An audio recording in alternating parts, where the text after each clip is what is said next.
Ukraine mga sangkay panalo na sa digmaan laban sa Russia. Ano ba ang totoo mga sangkay? Yan po ang ating pag-uusapan ngayon.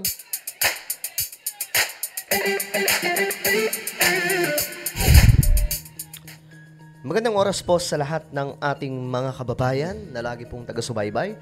So global news po tayo ngayon. Ibig sabihin, update po ito sa pandaigdigang balita. Anyway, bago po tayo magsimula, pag-subscribe po muna yung ating channel. Sa ibaba po ng video na to, makikita nyo po ngayon ang subscribe button. Pindutin nyo lamang po yan, tapos i-click nyo yung bell at i-click nyo po yung all. Dahil dito mga sangkay, naglalabas po tayo ng mga mahalagang impormasyon. Ulitin ko, click the subscribe down below, click the bell, and click all. At kung kayo ay nanonood sa YouTube, huwag nyo po kalimutan na i-follow ang ating Facebook page. So ito po kasi mga sangkay, meron pong balita dito. President Zelensky praises Ukrainian armed forces for winning war versus Russia. So ano ba to? Nanalo na ba ang Ukraine sa digmaan mga sangkay sa Russia?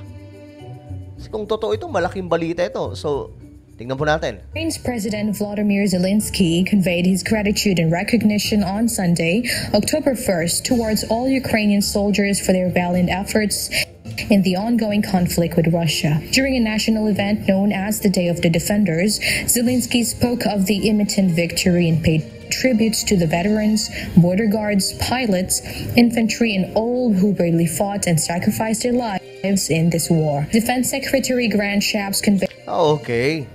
So, ibig sabihin, hindi pala talaga yung tipong nanalo sila sa digmaan. Kumbaga, ito po ay bahagi ng kanyang speech, no, na sinasabi doon na sila po ay, kahit ganito ang nangyayari, tagumpay ang kanilang misyon dahil nga po, pinagtatanggol po nila ang kanilang lupain, yung Ukraine. So, hindi po ata yung tipong panalo na po sila sa gera. Kasi, kung panalo na po sila sa gera, di sana nagbitaw na po yung Russia ngayon ng nuclear weapon. Mukhang wala pa naman mga sangkay ni hindi pa nga po pinapalusob doon mismo, okay, ng actual yung mga sundalo ng Russia.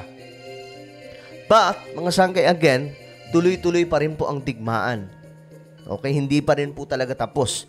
Kumbaga dito, ni-recognize lamang po, binigyan ng recognition ni Zelensky ang mga sundalong nakipaglaban para lamang po sa kalayaan ng Ukraine. The possibilities of UK troops engaging in training within Ukraine, deploying military instructors to assist Ukrainian armed forces, and reciprocally sending Ukrainian forces for separate trainings in Western countries. Furthermore, legislation has been approved to ensure the federal government remains operational until November 17th, providing additional aid to Ukraine.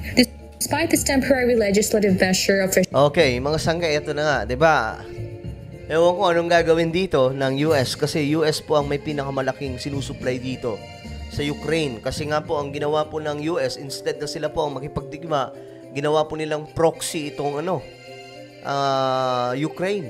So, instead na ang US ang makipagdigma, ang Ukraine po ang ginawang proxy na lumaban po sa Russia. Ganun po kautak talaga yung Amerikano no? Ngayon mga sangkay, ang problema, nagbabadya nga po yung shutdown sa US government dahil po sa kakulangan ng kanilang budget. Problemado po ang kanilang gobyerno ngayon. Ewan ko ba, sila naman po ang pinakamayaman di umano na bansa, pero bakit ngayon naghihikaos na po, naghihingalo ang United States of America. At dahil dyan, isa po sa maaapektuhan yung kanilang tulong, pinansyal, mga supply, papunta po sa Ukraine. So, dahil po dito mga sangay, malaking problema ito. Malaking dagok po talaga ito sa Ukraine. Officials have reaffirmed the United States. Kulit na ito, Ito po yung kanyang message. The military was winning the war, but additional aid would be crucial for continuing the fight. Winning? Ano nangyari? Kasi ang pagkakaalam natin, lagi po natin nababalitaan, lagi pong kawawa yung Ukraine, di ba? Pero dito, mga sangkay, sabi po dito, hindi ko alam kung ano na lang to, pambobola na lamang po ni Volodymyr Zelensky. The military was winning the war, but additional aid would be crucial for continuing the fight. Bakit? Bakit niya nasabi ito? Dahil nga po ang US ay naninilikado po yung kanilang budget, yung supply financial sa Ukraine. States' unwavering support for Ukraine in its struggle, standing by the nation during these challenging times. Maven Carrizo, UNTV News and Rescue, So, yan po. So again, hindi po talaga nanalo ang Ukraine. Kumbaga, pinapakita lamang po dito, mga sangkay, na may mga part na nananalo po sila at hindi po sayang yung pagbubuhis ng buhay ng marami sa mga kasundaluhan ng Ukraine. Kasi nga po, ito nga po, pinulong nga po ni Biden. Pero ito po, kasi nagkaroon po ng cut ng budget na isusupply po doon sa yung aid po. Yung tulong ng US papunta sa Ukraine, mukhang putol ngayon. Dahil nga po sa nangyaring o nagbabadyang shutdown, hanggang November 17 lang po ata yun Kung hindi po ako nagkakamali. So, dapat nakaraan pa mag-shutdown na ang gobyerno ng Amerika. Kaya nga lang, mga sangkay, na nadugtungan pa po ang kanilang buhay. Biden calls for more aid for Ukraine after U.S. government shutdown narrowly averted. Okay, ito po yan. Playing games. Get this done. Yan U.S. President Joe Biden wants to provide more aid to Ukraine. Kaya nga lang ang problema, wala na nga po silang budget, tapos mamimigay pa po sila ng pera sa Ukraine at sa iba pang mga bansa. So, papaano na? Kasi para po sa inyong kaalaman, ng tunay na kalaban po talaga ng Russia, hindi Ukraine, Amerika.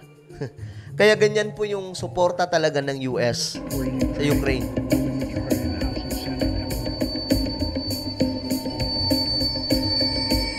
Biden assures allies that American aid to Ukraine will flow for now.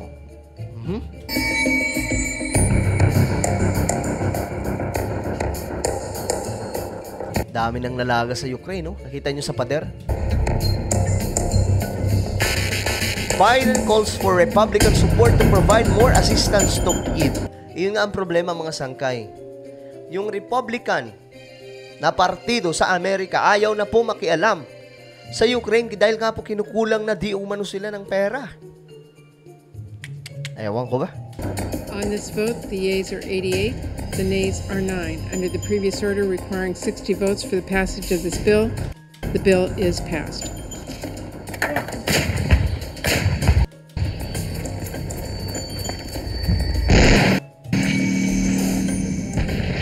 So ito ang kinakaba ngayon, mga sangkay, ng Ukraine talaga. Paano na po yung kanilang paano na po tatakbo yung kanilang pakikipagdigma kung wala na pong suporta from America? Kasi dyan lamang po sila umaasa at saka western countries. Ito nga po, nagpatawag si Putin.